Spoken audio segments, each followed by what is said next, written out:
Wilbur raced out of the door and into the sheds by the school field. Rip, screech, wallop! There was one red coat. Snake, punch, squeal! There was another. And meanwhile, Winnie had remembered that the cook had said something about bolognese. "I've the lovely warm bolognese," said Winnie. "I suppose those worms will have to be caught fresh as well." Off she went to the football pitch, where she waved her wand. Abacadabra! Instantly, worm wiggled up from the ground, and Winnie picked and pulled them and chucked them into a bucket. Before long, Winnie and Wilbur were back in the kitchen, cooking as fast as they could. Clang, clang! Dinner time already! Quick, Wilbur! Put on a clean peony and get ready to serve. Winnie heaved the cardloin onto the counter just as the children started to come through the door. But somebody large was pushing to the front of Quunk. "Oh, out of the way, children, have some respect. Others first." It was Mrs. Palmer, pushing to the front. She thrust her tray toward Winnie. "I'll have a large helping of that," she said, pointing a fat finger at the cauldron. Winnie lathered wiggled one bolognese. This food is moving," said Mrs. Palmer. "That goes to show that it is fresh," said Winnie. In that case, I have more of it," said Mrs. Palmer. "Greedy pig," said Winnie, but she ladled out more. "And I will have those novelty-shaped things too," said Mrs. Palmer, pointing at Wilbur's rats. "I will have 3 of those."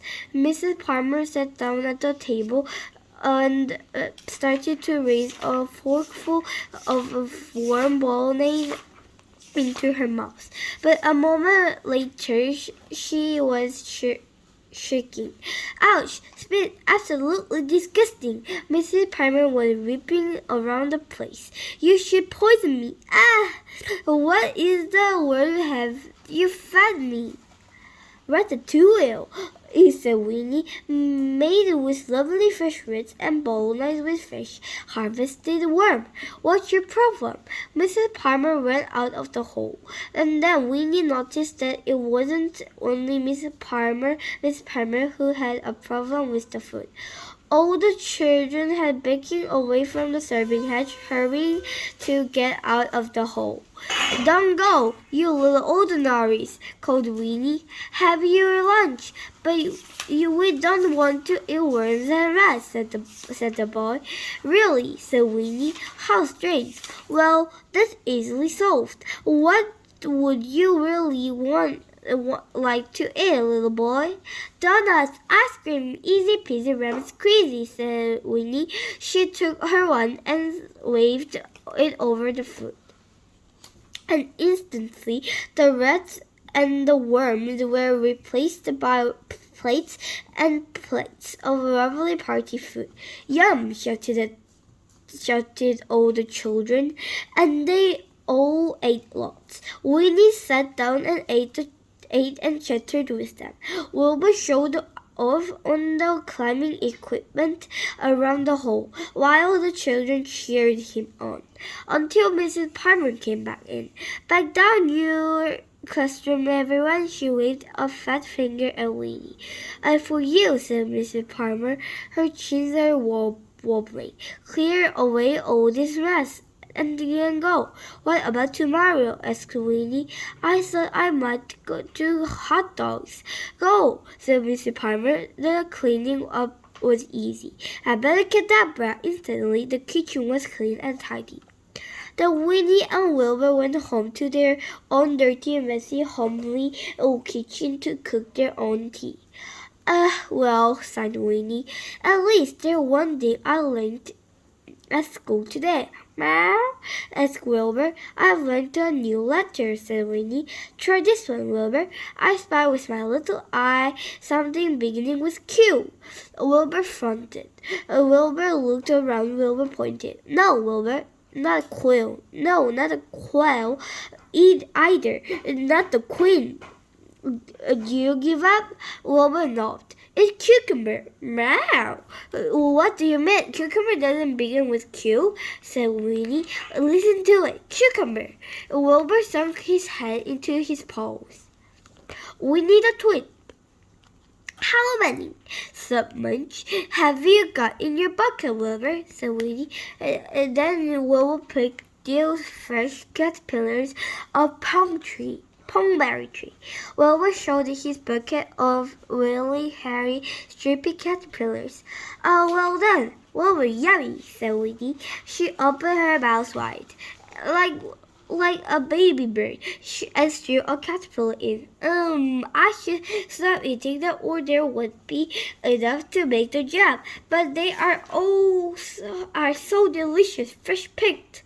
Winnie poked a finger into her mouth and picked the bits of caterpillar stuck onto her teeth. Burp. Isn't the nature wonderful, Wilbur? It gives us everything we need. Wilbur sniffed a caterpillar and sneezed. Tentatively, he dipped a tiny bit of hairy caterpillar butter. Mulch, he spit it out. You will like it when it's sweetened with sugar, said Winnie.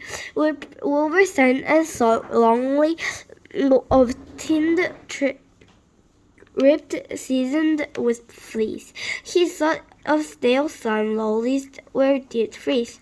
Wilbur sat down dreamily. Straight on the pitch of the string nettle. Meow! Oh, you should pick them up, not sit on them, said Winnie. They make a lovely soup.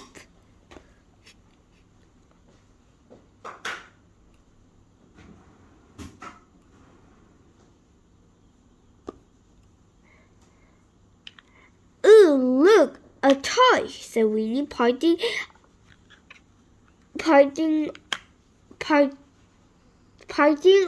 the long grass. There he goes. Winnie drives like a goalkeeper. Ooh, and caught the toy mid-hop.